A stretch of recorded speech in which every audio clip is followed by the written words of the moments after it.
Hey, what's going on, investors? Welcome to another video, and today we are going to talk about Facebook stock. Oh my goodness, there's so much going on with this company. This company has been in the news every single day. I was watching CNBC today, and the one stock that they talked about literally the entire day was Facebook. I mean, it was insane. It's like, wow, people love this company this much, and clearly half the people on CNBC are invested in the stock because there was a ton of emotion today. But let's just go ahead and get right into it, because obviously you guys saw the title of the video.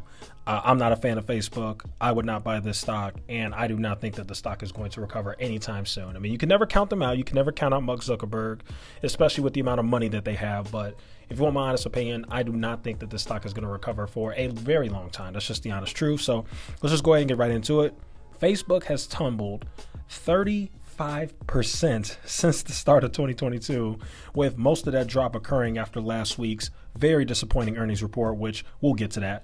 But as of today, the company is now worth less than $600 billion. And at the current price, this is the lowest that the stock has traded at since July of 2020. That was a very long time ago. That's almost 2 years ago. And Facebook has been falling a ton ever since reporting their fourth quarter earnings last week. And the company basically showed a drop in users and warned about challenges ahead from Apple's privacy changes. And then on top of that, Facebook's first quarter forecast missed estimates, which didn't help the stock either. And I'm sure most of you guys know I'm calling it Facebook, even though the company's called Meta. I'm not calling them Meta. They're Facebook. They will always be Facebook to me. Okay, moving on. Now, I'm sure most of you guys understand how their business model works, but for those who don't, let me just go ahead and explain it just real quick. So Facebook and Instagram are a free service, and because it is a free service, you as the user are the product. And so Apple delivered a gigantic blow to Facebook through the privacy changes to their ad business. And I'm sure most of you guys know what that means. You know, basically the whole ask app not to track whenever you download an app, that's basically what Apple did. That's the small change they made that has significantly affected Facebook's business. And here's why: because the data shows that roughly 54% of iPhone users opted out of letting the app track them.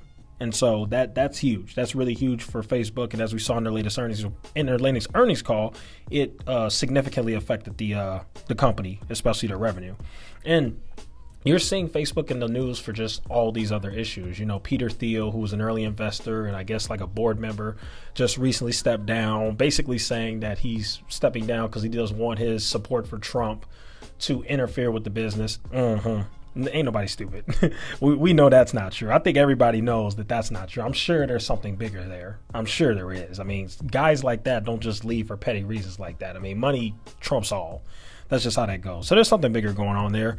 But here's the huge issue that I saw them talking about heavily today in the news, is that Facebook's got this battle going on with the European Union, with the EU. And basically there's this issue where European regulators are planning to craft new legislation that will dictate how EU citizens' user data gets transferred across the Atlantic and over to the United States. And Facebook responded by saying that it's considering pulling the plug on their Facebook and Instagram apps in Europe. And certain European leaders responded by saying, we don't care. So there's that. So there's a lot going on with Facebook. But here's the main reason why I am not a buyer of Facebook. Let me tell you why. Not only did their amount of users drop for the first time ever in their 18-year history, which is huge. That's absolutely huge. But on top of that, what we're starting to see and what we're noticing is that young people aren't downloading the Facebook app at all. They're going to Facebook's competition, such as Snapchat or TikTok or YouTube, which is still relevant. Even though YouTube has been around for a long time, it's still very relevant, which is very impressive. And so these companies are taking away a huge amount of the market share away from Facebook. You know, these kids are on YouTube, Snapchat, and TikTok. You know, Facebook keeps the users, like people that are my age or older, or the old people. They're able to keep them. But the new kids who are growing up and becoming middle schoolers and high schools and things like that, they're not downloading Facebook.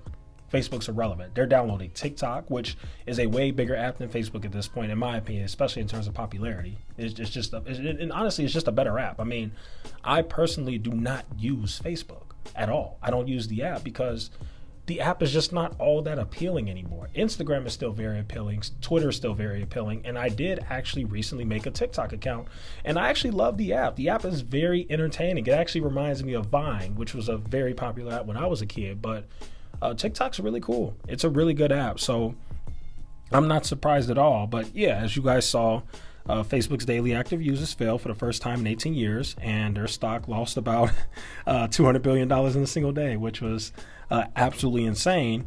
And then what else we saw from the earnings report was that Facebook also reported slowing growth in its core advertising business, which still makes up about like 90% of the revenue. So that's still very, very huge. And then the key thing here is that they lost about 500,000 users over the fourth quarter from the previous quarter. That's pretty huge for them to lose that many users.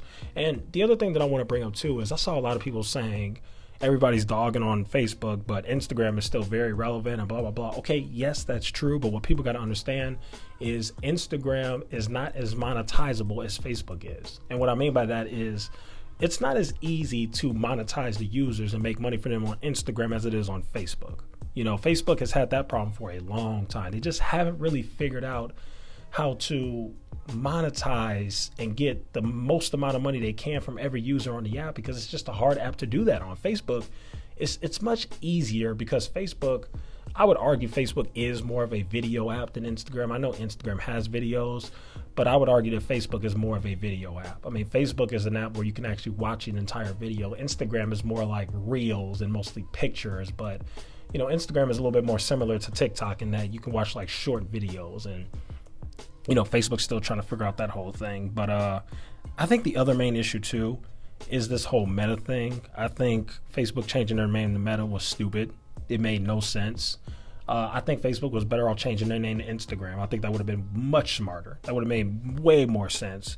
And I just don't understand you changing your name to Meta and then acknowledging that it's going to take you like 5 to 10 years for your investment in that to pay off. So you're basically losing money, because we saw that they put $10 billion into their Metaverse project already.